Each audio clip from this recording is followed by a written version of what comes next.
오늘 하나님께서 우리에게 주시는 말씀은 고린도후서 1장 말씀인데요. 그 중에도 1장 3절에서 7절까지의 말씀을 가지고 우리 환난과 위로라는 제목으로 하나님의 말씀을 함께 나누도록 하겠습니다. 우리 먼저 하나님의 말씀 고린도후서 1장 3절에서 7절 말씀을 우리 한 목소리로 함께 봉독하도록 하겠습니다. 함께 읽겠습니다. 시작. 우리 주 예수 그리스도의 아버지이신 하나님을 찬양합시다. 그는 자비로우신 아버지시요 온갖 위로를 주시는 하나님이시요 온갖 환난 가운데에서 우리를 위하여 주시는 분이십니다.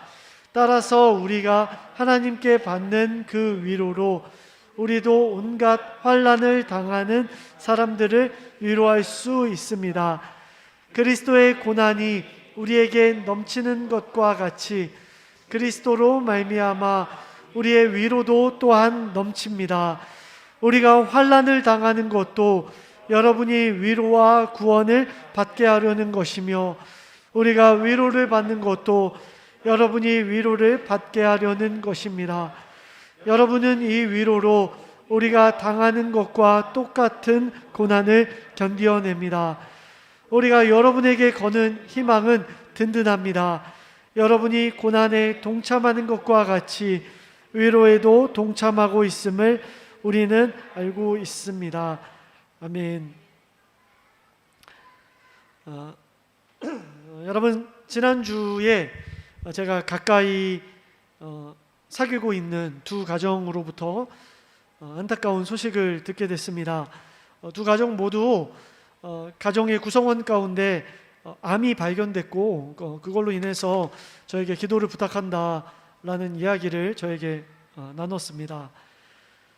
오랫동안 알던 두 가정입니다. 그래서 평소에 서슴없이 장난도 치고 또 친밀하기 때문에 꽤 진한 농담도 서로 주고받는 그런 사이에 아주 친밀한 그런 가정이었습니다.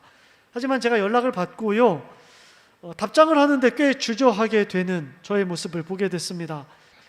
왜냐하면 어줍지 않은 위로를 건네기에 이 가정이 느끼고 있을 그 고난의 깊이를 제가 감히 가늠하기가 어렵다라는 생각을 하게 됐기 때문입니다. 제가 먼저 기도를 했고요, 그리고 조심스럽게 한 글자 한 글자 문자 메시지를 타이핑해서 짧고도 정말로 간결하게 메시지를 보냈습니다. 그리고 그날 저녁에 또 다시 전화를 하려고 하는데 더 깊은 주저함이 제 안에 샘솟았습니다.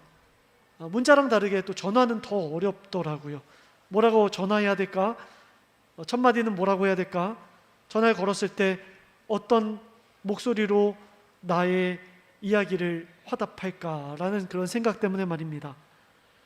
제가 위로해야겠다라는 그 마음을 다 내려놓고 포기한 이후에야 비로소 전화를 건넬 수 있었습니다. 여러분, 제가 주저했던 이유는 매우 단순하죠. 저는 암투병을 해본 적이 없기 때문입니다. 저희 가정 가운데에도 제 가까운 가정 구성원 가운데 암투병을 한 사람이 없기 때문에 그렇습니다. 물론 투병을 했더라도 조심스러웠겠지만 하지 않았기 때문에 더 조심스러웠던 겁니다. 그 가정이 체감하고 있을 그 어려움, 그 고통, 그것과 동일한 것을 제가 느끼고 있거나 아니면 그 이상의 것을 느끼고 있다고 상대방이 생각해 주어야만 제 위로가 진심으로 전해질 것 같다라는 생각이 제 마음 가운데 지배적으로 샘솟았기 때문에 그렇습니다. 여러분, 교회 생활을 하면서 저도 교회 안에서 자라면서 간증 집회를 꽤 여러 번 참석한 적이 있어요. 여러분들도 그러실 거라고 생각합니다. 간증하시는 분들 대부분 보면은 큰 어려움을 겪으셨던 분이에요. 투병 생활을 했거나 그리고 인해서 죽을 고비를 넘겼거나 아니면 사업으로 인해서 큰 낙담을 하고 모든 것이 다 휴지 조각이 되어버린 상태에서 다시 재기하신 분들, 회복하신 분들, 그런 분들이 간증할 때 스피커로 나와서 간증하는 사람으로 강단에 서고는 합니다. 그 어려움 가운데에서도 병이 나았다거나 다시 건강해졌다거나 아니면 사업이 재기돼서 이전보다 10배, 20배 더 건실한 사업을 이루었습니다 라는 메시지를 전할 수 있는 분들이 앞에 나와야 듣는 분들에게 위로와 또 도전이라는 선물을 줄 수 있기 때문입니다. 듣는 분들이 나도 극복할 수 있구나, 나도 회복할 수 있겠구나, 다시 일어설 수 있겠구나 라는 용기와 희망을 가질 수 있기 때문에 그렇죠. 여러분, 이렇게 누군가에게 효과적으로 위로를 전달하기 위해서, 그래서 저는 두 가지 위로를 위한 충분 조건이 필요하다라는 생각을 해봤는데요. 그 두 가지는 다음과 같습니다. 첫 번째는 내 고난과 같거나 아니면 그것보다 훨씬 더 큰 고난을 가진 사람이 이야기를 할 때, 두 번째, 그 사람이 그 고난을 하나님의 은혜와 살피심 안에서 완전히 극복해냈을 때, 이 두 가지 충분 조건이 주어졌을 때 앞에서 이야기하는 사람의 메시지가 나에게 도전과 위로로 다가올 수 있지 않나. 그래서 그런 사람들이 앞에 서는 것이 아닌가라는 생각을 해보게 됐어요. 여러분, 이 두 가지 충분 조건으로 저를 한번 생각해 봤습니다. 검토해 봤어요. 나는 그런 사람인가? 아무리 돌아봐도 저는 간증 집회의 발언권이 없는 사람이다라는 생각이 들더라고요. 여러분, 저도 영향력 있는 사람으로 살아가고 싶어요. 영향력을 행사하는 그런 사역자로 살고 싶다고요. 그래서 이 논리를 뒤집어 놓고 싶었어요. 이거 아닙니다. 이거 아니어도 저는 위로할 수 있습니다. 그런데 사람의 감정이라는 것을 제가 마음대로 아니라고 한다고 해서 그게 됩니까? 인위적으로 바꿔줘요? 나도 간증할 기회 달라고 저 사람들처럼 나 이거 없지만 그래도 내 얘기 좀 들어달라고 한다고 한들 그게 먹히겠냐는 말입니다. 솔직히 저를 돌아봤어요. 나는 어떤가? 저도 일반 사람들과 동일하더라고요. 목회적인 고민이 있을 때 목회를 크게 성공한 분들이 저에게 이런저런 조언을 하십니다. 전인철 목사님, 이렇게 해보십시오. 이거 해보십시오. 그렇게 해서 저 자식 먹여 살리겠습니까? 뭐 이런 이야기 할 때 그런 조언보다 어떤 사람들이 저도 힘듭니다. 나도 어려워요. 참 녹록치 않네요. 그래도 힘내봅시다. 할 때 솔직히 조금 더 위로가 되더라고요. 여러분, 그래서 어려워요. 누군가가 저한테 기도해 주십시오라고 부탁할 때 예, 기도하겠습니다 라고 이야기하고 거기서 멈추고 싶은데 제 안에 유혹이 막 일어나요. 저도 당신이 겪은 고난 같은, 고통 같은 어려움을 저도 겪어봤어요. 저도 그만큼 당해봤어요 라는 얘기가 턱 밑까지 차오를 때가, 유혹이 들 때가 종종 있다는 겁니다. 마치 제가 겪지 않은 것도 겪은 것처럼, 나도 힘든 것처럼 그 사람한테 포장해야지만, 그래야지만 그 사람이 내 위로를 받아줄 것만 같은 생각이 들 때가 종종 있다는 거죠. 그래서 설교를 준비하면서 고린도 후서를 읽는데 바울이 그렇게 부러울 수가 없었습니다. 설교자 바울, 고린도 교회를 이렇게 8절과 9절에서 위로하고 있어요. 형제자매 여러분, 우리가 아시아에서 당한 환난을 여러분이 알기를 바랍니다. 우리는 힘에 겹게 너무 짓눌려서 마침내 살 희망조차 잃어버릴 지경에 이르렀습니다. 그래서 우리는 이미 죽음을 선고받은 몸이라고 느꼈습니다 라고 바울은 고린도 교회에 이야기하고 있어요. 여러분, 성경에서 이야기하는 아시아에서 당한 환난이라는 부분, 여러분 이거 어디냐면요, 오늘날로 이야기하면 터키 지방 서쪽 지역을 말합니다. 그리고 특별히 그가 당했던, 바울이 당했던 고난이 어떤 것인가라는 것을 우리가 사도행전 19장 말씀을 통해서 유추해 본다면 아마도 에베소 지역에서 당했던 고난이었을 것이다 라는 것을 우리가 생각해 볼 수가 있어요. 바울이 에베소 지역에 당도했습니다. 그곳에서 에베소 사람들한테 이야기해요. 여러분, 예수님이 우리의 주님이십니다. 그분이 우리의 그리스도십니다 라고 이야기해요. 두란노 서원에서 특별히 사람들에게 이야기하면서 성경에 기록되기를 2년이 넘는 시간 동안 예수가 내 삶의 주인이십니다. 그분이 나를 구원하셨습니다 라고 설파하면서 그 지역을 복음화하는데 힘을 쏟고 노력을 기울입니다. 그런데 에베소 지역에는 이미 견고한 지역 종교가 있었어요. 그것이 무엇이었냐면 아데미 여신이라고 부리는 여자 신입니다. 아데미라고 하는 신을 숭배하는 신앙 종교가 그 지역에 이미 팽배하게 있었어요. 그런데 바울이 들어가서 복음을 전파하자 이들이 타격을 입기 시작한 겁니다. 심지어 사도행전에 기록되기를 바울은 이렇게 이야기해요. 사람이 손으로 만든 것들은 신이 아닙니다 라고 이야기해요. 그러자 아데미 여신을 깎아서 조각해서 만들고 있는 장사하는 사람들에게 굉장한 타격을 입게 된 거예요. 그 사업이 타격을 입게 된 것이죠. 그래서 거기에서 폭동이 일어나기 시작합니다. 바울 죽이자. 바울이 믿는 그 예수쟁이들 다 죽여버리자라고 그 아데미 여신을 믿는 사람들이 일어나고 폭동이 일어나고 진압할 수 없는 사람들의 밀란이 일어나게 된 겁니다. 그때 바울이 겪었던 환난을 이렇게 이야기합니다. 힘에 겹게 짓눌려서 살 희망까지 잃은 지경에 이르렀다. 여러분, 그래서 바울은 소위 목회자들 사이에서 넘사벽이에요. 넘을 수 없는 4차원의 벽이라고 하더라고요. 넘사벽 쓰지만 뭔지 몰랐는데 뛰어넘기에는 힘든 그런 존재예요. 여러분, 이런 고통을 삶에서 겪어내면서 목회자로 서 있는데 사람들에게 전하는 그 메시지가 영향력이 없을 수 있겠습니까? 이런 드라마틱한 경험, 여러분, 저에게는 아무리 찾아봐도 전무한 겁니다. 여러분, 제가 스스로를 돌아봤을 때 얼마나 초라하고 절망적이었겠습니까? 나는 위로의 사역자로서 삶의 깊이가 이렇게 안 되니까 난 너무 절망적이다. 나는 높은 점수 받기 쉽지 않겠다 라고 생각을 했어요. 그래서 이번 주 본문은 고린도후서 1장입니다 라고 이야기했는데 고린도후서가 계속 전하는 메시지가 위로예요. 나 어떡하지? 고린도후서 건너뛰고 싶어. 나 이거 하기 싫다. 차라리 요즘에 몸으로 더 힘들다고 하시는 우리 박경성 목사님 설교 그냥 계속 하시는 게 차라리 낫겠다. 집 구하느라 어려우셨는데 그 고난과 공감하면서 더 좋겠다라는 생각이 제 안에 막 들더라고요.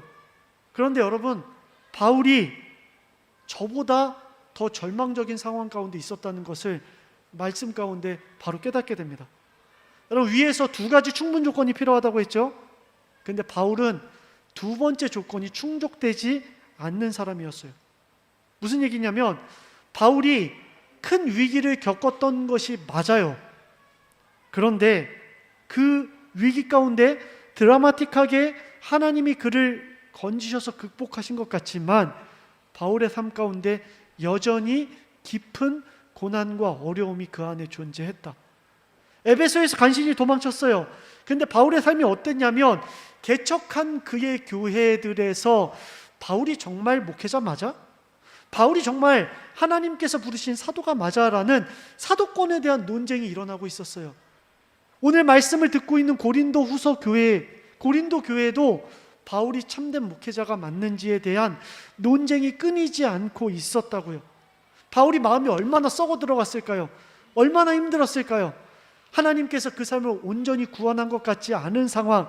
그래서 정확히 이야기하면 바울은 남을 위로할 만한 상황이 아니었다고요. 저나 바울이나 남을 위로할 만한 충분 조건이 완전히 충족되지 않은 사실이었다는 것이죠. 여러분, 그런데요, 저나 여러분이 동일합니다. 이 자리에 계신 한 분 한 분도 다 얘기할 거예요. 목사님, 저도요 남을 위로할 형편이 못 됩니다. 저는 예수님 믿지만 제가 예수님 복음을 전할 만큼 충분 조건이 제 안에 완전히 충족되지 않았어요.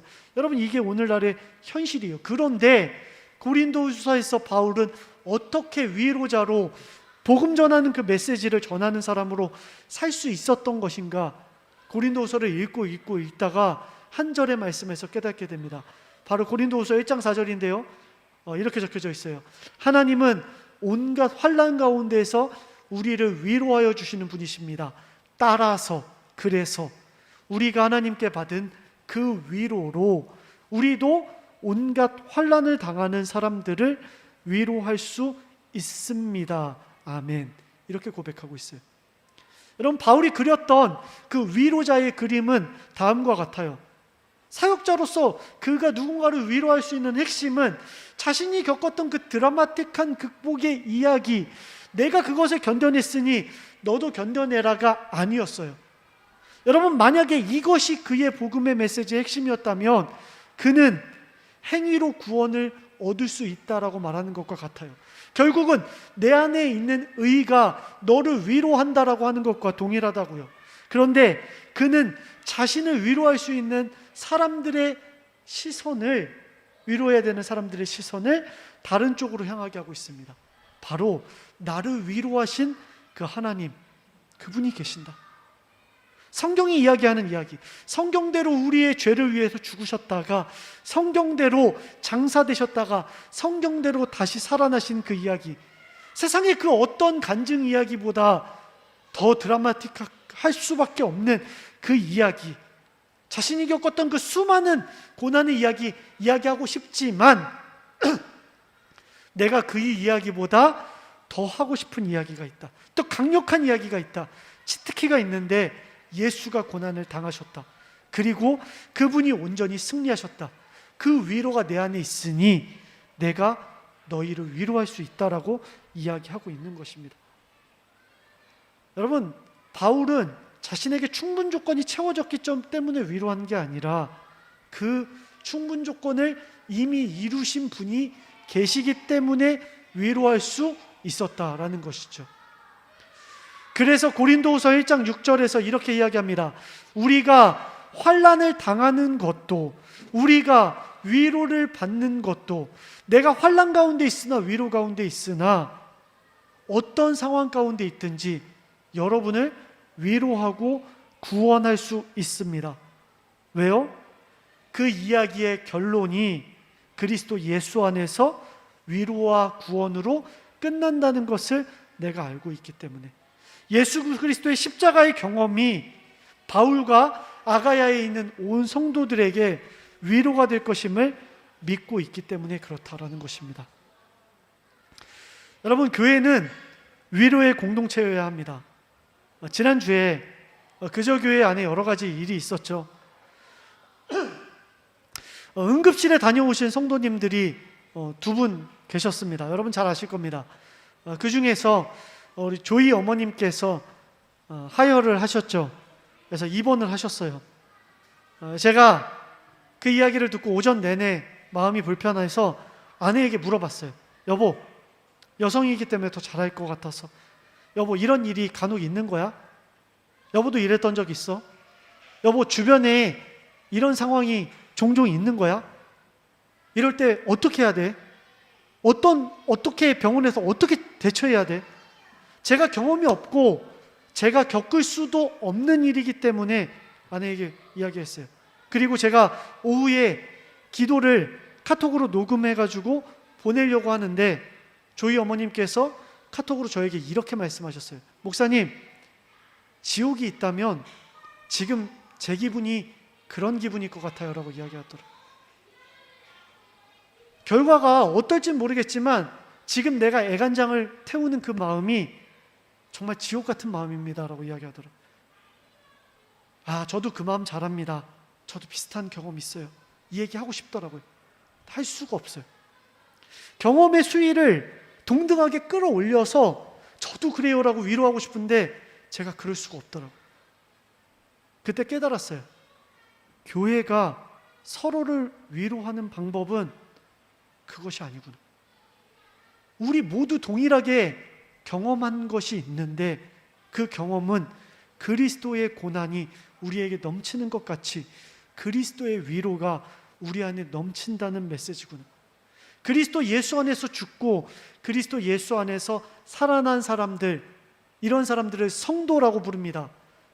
그래서 바울은 1장 1절에서 이렇게 이야기해요. 모든 성도에게 이 메시지를 전합니다. 같은 경험을 한 사람들, 십자가에서 같이 죽고 십자가에서 같이 살아난 사람들, 당신들에게 내가 위로를 전합니다. 내 경험의 수위가 당신과 같아서가 아니라 우리가 그리스도 안에 있기 때문에 당신을 위로할 수 있습니다.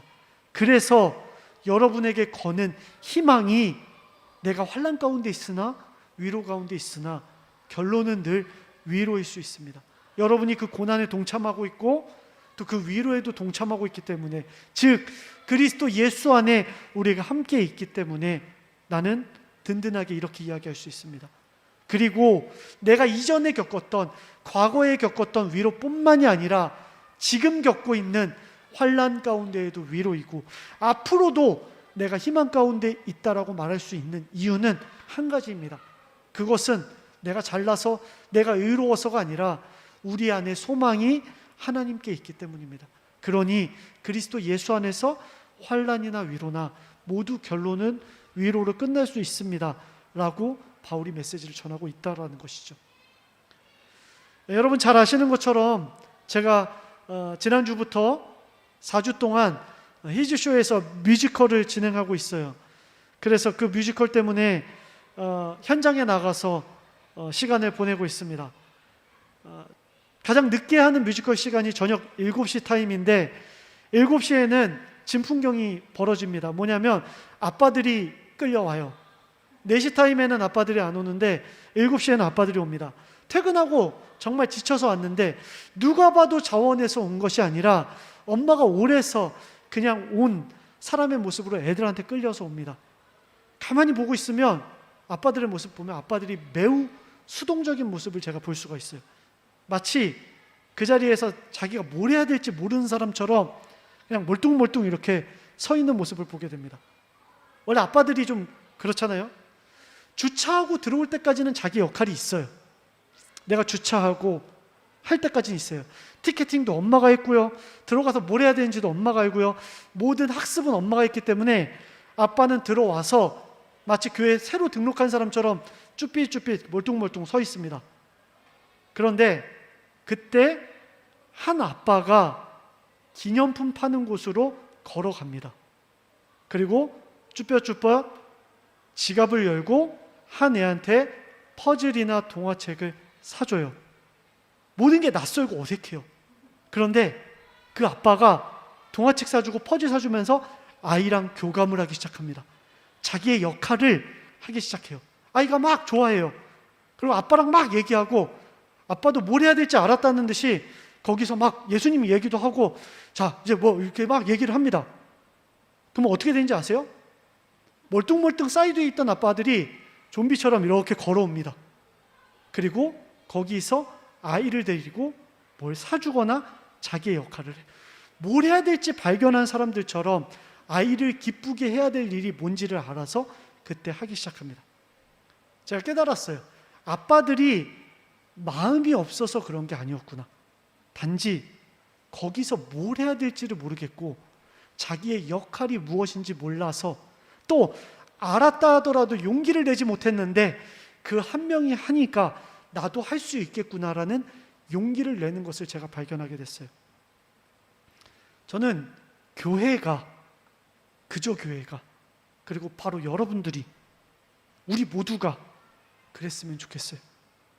용기 없는 곳에 고린도후서 1장 4절 같은 삶의 고백이 선포되었으면 좋겠어요. 하나님은 환난 가운데서 우리를 위로해 주시는 분입니다. 우리가 하나님께 받은 그 위로, 그분이 나를 구원하셨고 새 생명 주셨다는 그 위로로 환난 당하는 사람 누구든지 위로할 수 있습니다. 이 메시지를 알면서도 쭈뼛거리고 있는 우리에게 한 명이 움직이고 한 명이 움직이고 한 명이 움직여서 예수님께 생명이 있습니다라고 고백할 수 있는 우리 모두가 되었으면 좋겠어요. 어제 밤하늘을 모두가 봤을 겁니다. 어제 저녁에 노을이 지고 무지개가 떠 있는 것을 보았을 겁니다. 그때 누군가가 하나님의 아름다우심을 우리 하경 집사님이 카톡에 나눴을 때 또 한 명이 사진 찍어서 올렸던 모습들, 비록 모래가 많이 묻어 있어서 무지개가 아름답지 않더라도 그래도 올릴 수 있는 그 용기를 낼 수 있었던 것은 그 한 명의 시작이 아니었나라는 생각을 해보게 됩니다. 우리가 그렇게 서로를 위로할 수 있는, 나도 힘들지만 나에게 생명 주신 주님이 나를 위로하심, 나는 환난 가운데서도 위로야. 예수님께 생명이 있어라고 고백하며 나눌 수 있는 우리 모두가 되기를 주님의 이름으로 축복합니다. 자, 이 시간 우리 함께 찬양했으면 좋겠는데요. 여러분, 믿음은 그런 것 같아요. 알지만 선포하면서 우리 안에 고백할 때, 그리고 누군가의 선포가 나에게 전이 되었을 때에 강하여지고 강하여지고 강하여지는 것 같습니다. 바울이 있었기 때문에 고린도 교회가 살았습니다. 바울이 디모데랑 함께 갔기 때문에 고린도 후서를 쓸 수 있었습니다. 한 아빠가 움직였을 때 다른 아빠들도 거기서 역할을 찾습니다. 교회가 생명이 예수께 있습니다. 위로는 예수께 있습니다. 머리로만 알던 것을 입술로 고백하며 삶으로 나눌 때, 자원하면서 움직이면서 나아갈 때 옆 사람에게도 전이 되고 전이 되고 전이 되는 줄 믿습니다. 내가 기도하는 것보다 더 크게 응답하실 하나님, 내가 생각하는 것보다 더 크게 이루실 그 하나님, 하나님 그런 분입니다라고 이 시간 우리 목청껏 찬양하면서 서로에게 하나님의 그 놀라우심을 전이시킬 수 있는 은혜의 시간 됐으면 합니다.